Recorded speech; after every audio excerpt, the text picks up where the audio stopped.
fait, la capoeira, c'est un art martial qui a été créé par les Africains déportés au temps de l'esclavage. Donc les Africains au Brésil, en tant qu'esclaves, n'avaient pas le droit de chercher à pratiquer les arts martiaux, à se libérer de l'esclavage. Donc comme les Africains ils sont partis au Brésil avec nos cultures déportées, nos rythmes divers, ils ont su déguiser vraiment cet art martial à travers la danse. Et c'est ce qui a fait la naissance de la capoeira. Donc, en quelques mots, quand nous parlons de la capoeira a vu le jour au Brésil grâce à la recherche de se libérer de l'esclavage. Quand nous voyons la capoeira, nous le voyons, premièrement, c'est comme un sport qui est un sport riche en culture. Parce que les Africains ont déporté nos cultures arrivées au Brésil. Il y a la culture brésilienne aussi qui s'est ajoutée et tout a formé une autre culture à la recherche de la liberté et la survivre. Ça a engendré la naissance de la capoeira.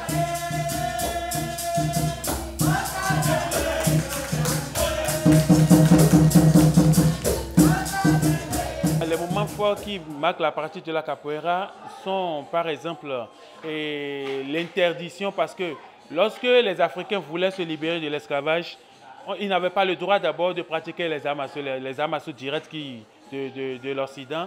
Donc ils ont su déguiser ça, mais les Blancs n'avaient pas compris, les colons n'avaient pas compris que c'était de la lutte parce qu'ils donnaient les coups de pied, ils esquivaient entre partenaires, il n'y avait pas de touche, mais ils pensaient que c'était juste l'une des danses mystiques que les Africains avaient déportées de l'Afrique.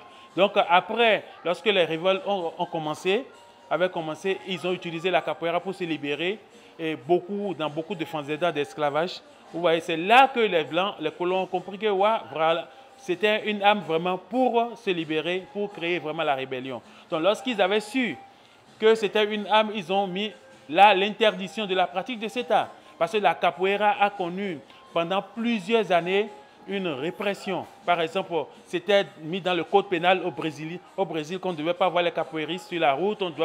Quand on voit le capoeiriste, on entraîne la justice, on l'enferme en prison.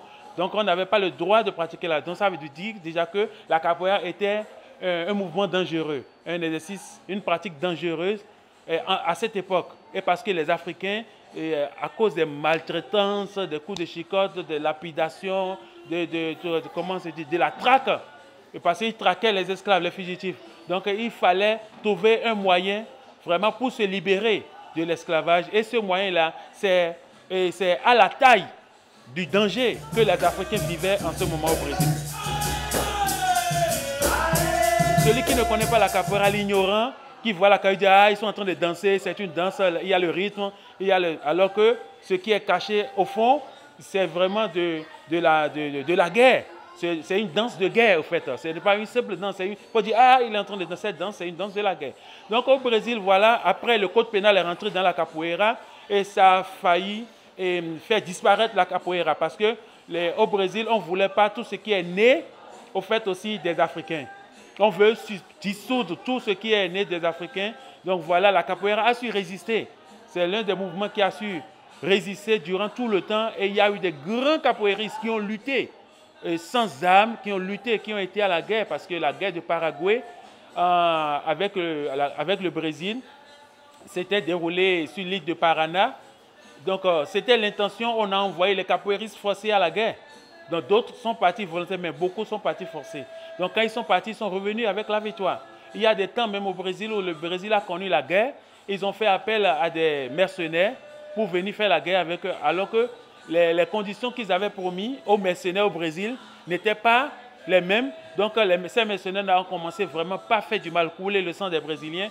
Et quand ils sont tombés déjà sur les esclaves dans les quilombos, c'est eux qui ont arrêté ce massacre-là au Brésil. Donc la capoeira a connu beaucoup d'histoires. Ça a fait toutes ces épreuves avant d'être aujourd'hui connu mondialement comme un sport pratiqué dans tout l'Occident. Et il y a même des fédérations au Brésil, des fédérations mondiales de capoeira qui existent, qui se battent pour que la capoeira soit aussi dans les prochains Jeux olympiques et que nous espérons bientôt.